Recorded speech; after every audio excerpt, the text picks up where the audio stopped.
Welcome back to Kaveri Vincent vlogs. ಈ ವಿಡಿಯೋದಲ್ಲಿ ಬಿಟ್ನೆಲ್ಲಿಕಾಯಿ ಸಾಂಬಾರ್ ರೆಸಿಪಿನ ನಿಮ್ಮ ಜೊತೆ ಶೇರ್ ಮಾಡ್ತಾ ಇದ್ದೀನಿ. ಮೊದಲಾಗಿ ಇದಕ್ಕೆ ಬೇಕಾಗಿರೋ ಇಂಗ್ರೀಡಿಯೆಂಟ್ಸ್ ಏನು ನೋಡೋಣ ಬನ್ನಿ. ನಾನಿಲ್ಲಿ 4 ಬಿಟ್ನೆಲ್ಲಿಕಾಯಿ ತೊಗೊಂಡಿದ್ದೀನಿ. ಅರ್ಧ ಹೋಳು ತೆಂಗಿನಕಾಯಿ, 1 ಸ್ಪೂನ್ ಧನಿಯಾ, 2 ಸ್ಪೂನ್ ಜೀರಿಗೆ, 1 ಸ್ಪೂನ್ ಉದ್ದಿನಬೇಳೆ, 1 ಸ್ಪೂನ್ ಸಾಸಿವೆ, ಸ್ವಲ್ಪ ಮೆಂತ್ಯ, ಸ್ವಲ್ಪ ಮೆಣಸು ಆ್ಯಂಡ್ 2 ಸ್ಪೂನ್ ಕಡಲೆಬೇಳೆ, 2 ಹಸಿಮೆಣಸಿನ್ಕಾಯಿನ ಹಾಕ್ಕೊಳ್ತಾ ಇದ್ದೀನಿ. ನಿಮಗೆ ಖಾರ ಎಷ್ಟು ಬೇಕೋ ಅಷ್ಟು ನೋಡಿ ಹಾಕ್ಕೊಳ್ಳಿ. ಮೊದಲು ನಾನಿಲ್ಲೊಂದು ಬಾಣಲಿಗೆ 2 ಸ್ಪೂನ್ ಎಣ್ಣೆನ ಹಾಕ್ಕೊಳ್ತಾ ಇದ್ದೀನಿ. ಆ್ಯಂಡ್ ಇದಕ್ಕೆ ನಾನು ಏನು ತೆಗೆದಿಟ್ಕೊಂಡಿದ್ನೋ ಈ ಎಲ್ಲ ಡ್ರೈ ಸ್ಪೈಸಸ್ನ ಹಾಕ್ಕೊಂಡು ಚೆನ್ನಾಗಿ ಫ್ರೈ ಮಾಡ್ಕೊಳ್ತಾ ಇದ್ದೀನಿ.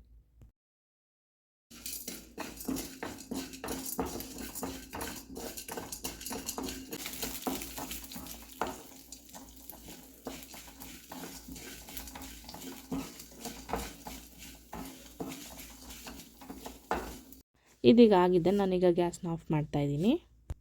ಇವಾಗ ನಾನಿಲ್ಲಿ ಅರ್ಧ ಹೋಳು ತೆಂಗಿನಕಾಯಿ ತುರಿದಿಟ್ಕೊಂಡಿದ್ದೀನಿ, ಅದನ್ನು ಆ್ಯಡ್ ಮಾಡ್ಕೊಳ್ತಾ ಇದ್ದೀನಿ.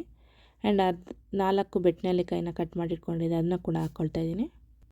ಇವಾಗ ನಾನು ಇದಕ್ಕೆ ಅರ್ಧ ಸ್ಪೂನ್ ಅರಿಶಿನ ಪುಡಿ ಕೂಡ ಹಾಕ್ಕೊಳ್ತಾ ಇದ್ದೀನಿ. ಆ್ಯಂಡ್ 2 ಹಸಿಮೆಣಸಿನ್ಕಾಯಿ ತೊಗೊಂಡಿದ್ನಲ್ಲ ಅದನ್ನು ಹಾಕ್ಕೊಳ್ತಾ ಇದ್ದೀನಿ. ನಿಮಗೆ ಖಾರ ಎಷ್ಟು ಬೇಕೋ ಅಷ್ಟು ನೋಡಿ ಹಾಕ್ಕೊಳ್ಳಿ. ಇದೀಗ ತಣ್ಣಗಾಗಿದೆ, ನಾನು ಇದನ್ನು ಇಲ್ಲಿ ಅರಿಯೋ ಕಲ್ಲಲ್ಲಿ ರುಬ್ಕೊಳ್ತಾ ಇದ್ದೀನಿ. ನೀವು ಬೇಕಾದ್ರೆ ಮಿಕ್ಸಿಯಲ್ಲಿ ಕೂಡ ಮಾಡ್ಕೊಳ್ಬೋದು.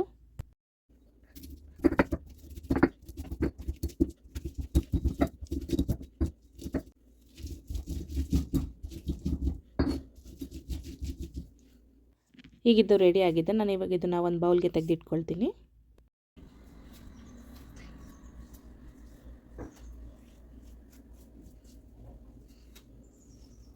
ನಾನಿವಾಗ ಇದಕ್ಕೆ ಒಗ್ಗರಣೆ ಮಾಡ್ಕೊಳ್ತಾ ಇದ್ದೀನಿ.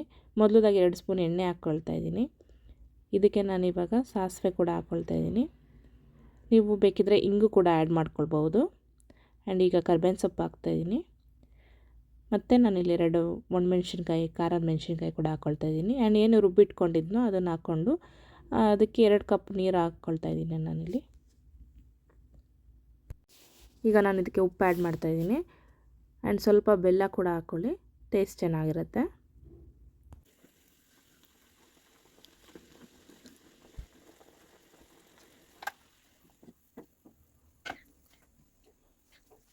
ಇದು ಚೆನ್ನಾಗಿ ಕುದ್ದಿದೆ. ಇವಾಗ ನಾನು ಇದಕ್ಕೆ ಲಾಸ್ಟಿಗೆ ಕೊತ್ತಂಬರಿ ಸೊಪ್ಪನ್ನ ಆ್ಯಡ್ ಮಾಡ್ತಾಯಿದ್ದೀನಿ. ಸಾಂಬಾರೀಗ ರೆಡಿಯಾಗಿದೆ. ಇದನ್ನು ನೀವು ಮುದ್ದೆ, ಬಿಸಿ ಅನ್ನ ಜೊತೆ ಸರ್ವ್ ಮಾಡ್ಬೋದು. ಜೊತೆಗೆ ಹಪ್ಪಳ ಅಥವಾ ಸಂಡಿಗೆ ಇಟ್ಕೊಂಡು ತಿಂದರೆ ತುಂಬ ಟೇಸ್ಟಿಯಾಗಿರುತ್ತೆ. ನಾನಿಲ್ಲಿ ಮೆಂತ್ಯ ಮುದ್ದೆ ಮಾಡಿಕೊಂಡು ಅದ್ರ ಮೇಲೆ 1 ಸ್ಪೂನ್ ತುಪ್ಪ ಹಾಕ್ಕೊಂಡು ಸಾಂಬಾರನ್ನ ಹಾಕ್ಕೊಂಡು ಟೇಸ್ಟ್ ಮಾಡಿದೆ. ತುಂಬಾ ಚೆನ್ನಾಗಿತ್ತು. ನೀವು ಕೂಡ ಟ್ರೈ ಮಾಡಿ ಯಾವ ರೀತಿ ಆಯಿತು ಅಂತ ನನಗೆ ಕಮೆಂಟ್ ಮೂಲಕ ತಿಳಿಸಿ. Thank you for watching.